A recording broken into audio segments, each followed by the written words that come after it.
welcome to Forgive Us Our Debts.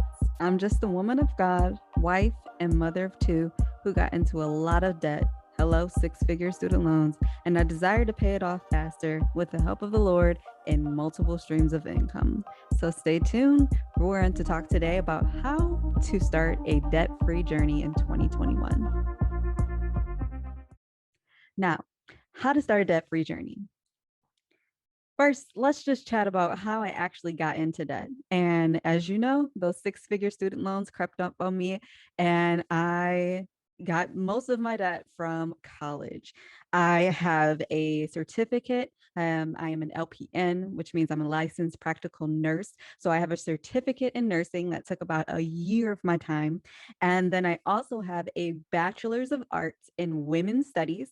I call that my tree hugging degree. And then I have a MBA, a master's in business administration in healthcare management. So that took about 2 years. My BA took about 4 years. So a total of actually my BA took 5 years. So let's rewind on that. And so that just adds up to the debt that I had.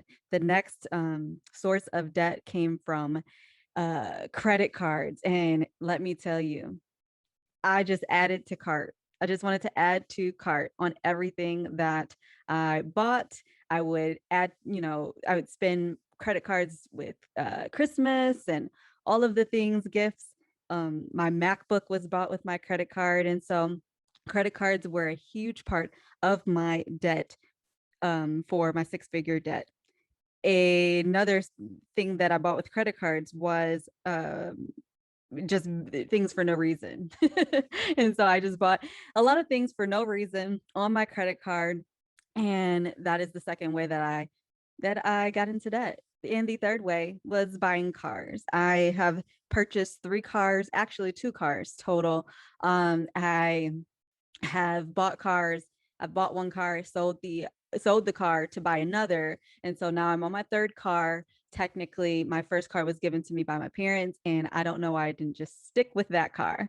But I am currently actually have paid off my car loan completely. My husband's car loan is paid off as well. So that is a blessing. But another source of our debt was my husband's student loans as well, but those are paid off. And you can learn more about that in this journey that I'm going to share with you. So, how do you start a debt-free journey? I want to give you some tools that you can learn from and actually apply to your journey today. You can apply them right now. And that first tip is don't go further. Start here. Start today. Focus on what you need to do to get out of debt. And that first thing you need to do is to not go further into debt. We want to make sure that we're not racking up those credit cards. We're cutting up those credit cards, okay? So we're not racking up further in student loans. We're using the money that we have to pay off the loans as they come in. If you're currently in school, I highly encourage you to go out and look for scholarships. Go out and look for grants. Let's not add to the loan, add to the debt ratio, okay? Next, create a budget. Meet with your spouse. If you have a spouse, a husband or a wife, meet with them and create a budget for the household and track your progress when you do this. Don't just create a budget and say, oh, well, we're only going to spend $200 for groceries here, and then not actually track that progress that you're making each month. Okay. And what does that look like? So for us, tracking our progress looked like listing every expense. So listing out every expense that we had, and this is just an example, but I did this in a spreadsheet on Google Sheets. And so what I would do is I would list every expense, listing out the groceries, car loan, student loan, electricity, water, whatever amount of money was coming out of our bank each month. I would list out that expense. I would go through our bank statement and list out what our monthly payments were for everything, not just our debt, but also for our monthly bills, such as electricity and water, and groceries. And then I would write down the payment due date. So what day is that due date for making the payment? So for groceries, for us, we go weekly. We like to go weekly grocery shopping because we eat mostly plant-based, and most of our groceries will expire, a week out. So we did weekly grocery shopping. Write down the payment due dates for your car loan. For example, the 14th of each month. Maybe that's when your car loan comes out. Student loans, whatever your bill is, list out what that payment due date was. And then the last thing we would do is we would allocate our paychecks. So say paycheck number one, if you get paid biweekly, you get paid 2 paychecks per month, then our paycheck number one would go towards our car loan and our student loan. Why? Because paycheck number one is at the beginning of the month. And so we would try to stay ahead of the game, right? Stay ahead and pay off the checks that were due at the end of the month. And so paycheck number one would, for example, go to our car loan and our student loan. And then paycheck number two, for example, would go to electricity and water. You try to stay ahead of the game. And then the next tip I have is to cut out expenses. Leisure entertainment. You don't need cable. I'm going to say that again. You don't need cable. No one needs cable nowadays. We have all of these streaming services for less amount of money that you can pay.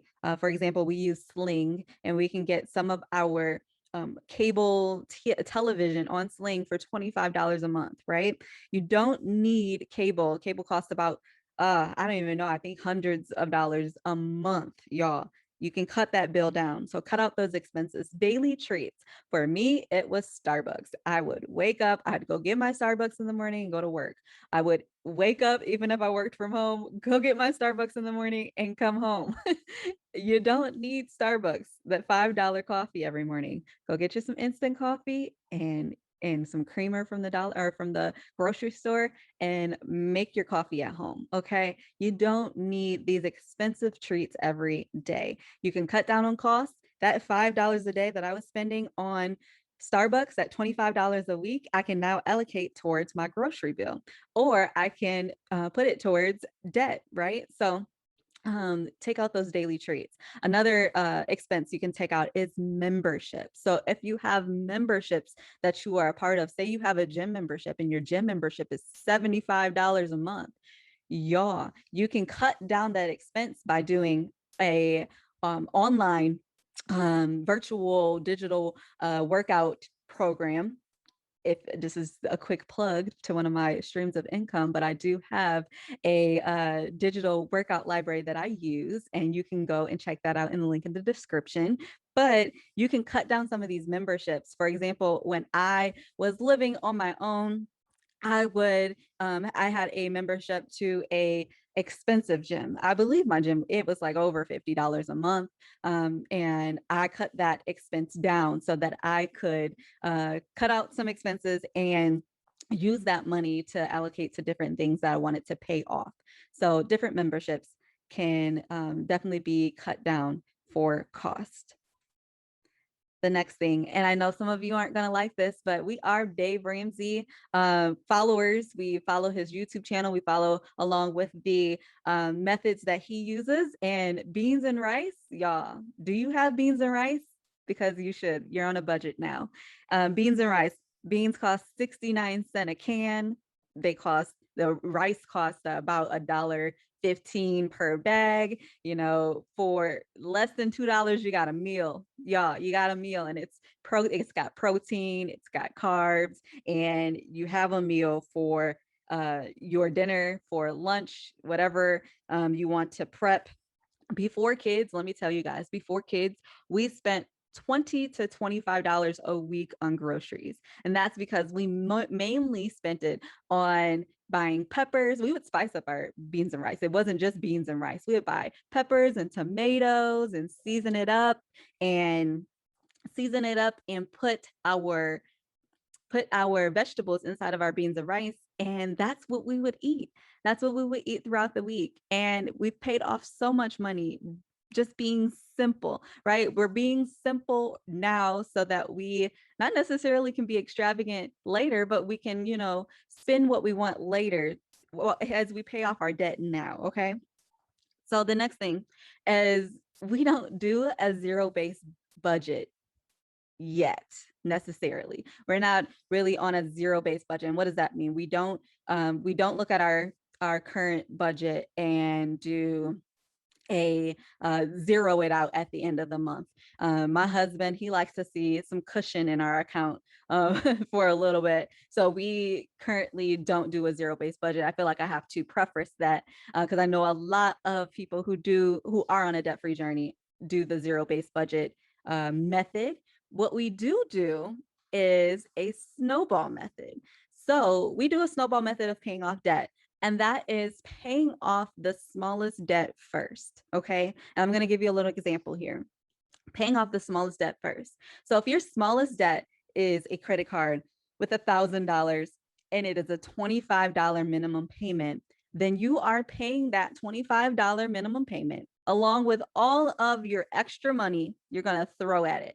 Whatever, money you have coming in that isn't towards your bills, you're going to throw it at your smallest debt, that credit card payment for $1,000. And then once you pay off that smallest debt, you're going to add the minimum from your small debt that you just paid off to your next debt. Okay. You're going to add the minimum payment to that next minimum payment. And that is the snowball method. So say you paid off that credit card, that $1,000 credit card, you're now going to put that $25 minimum payment towards your car loan. If you look on the screen, the next is the car loan, and you're going to add that minimum payment. So now you have a new payment of $125 and so on. So you add that 125 to the student loan, and then you would then have a $325 minimum payment, right? But once again, you're throwing all of your debt. So if you or all of your money, extra money at that debt. So if you have more than $125, you're going to continue to throw in whatever you have at that amount. So I guess this is kind of more so, this is what we've done, what we've been doing, and we've actually come off of it. So that building this channel has been my way of keeping myself on track, because we did in 2020 pay off over $20,000 in debt doing the snowball method. And we are behind, y'all, for the month or for 2021. But then again, I did quit my job. So there's that. And so the last thing I want to share with you is that you have to, and I guess not have to, but it is to pay off debt quicker. Multiple streams of income is the way to go. And when I've tried almost everything, y'all, I've tried almost everything. So here are a list of things that I've tried, and this is actually not a comprehensive list, but I've tried YouTube. I do have another YouTube channel. I have actually a couple of YouTube channels, but I have another YouTube channel. My main channel has about 20,000 subscribers right now. I've done coaching. I actually am a coach. Amazon FBA, drop shipping, t-shirt business, affiliate marketing, digital products, sponsored posts, books, ebooks, all of the things, courses.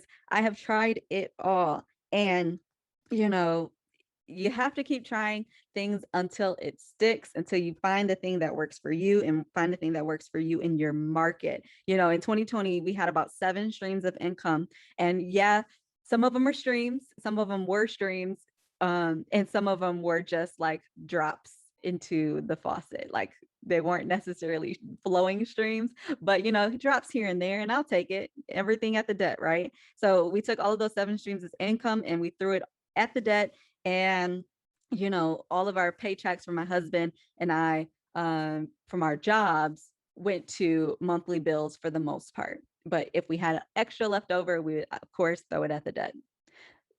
Just throw it at the debt. That is how you start a debt-free journey. You just throw your extra money at the debt. Okay, don't spend it on extra stuff. And so thank you for watching this. If you're starting your new journey, starting your debt-free journey, I want you to comment down below where you're currently at, what your income or what your debt is at right now, so that you can get an idea of where you need to be, because we can't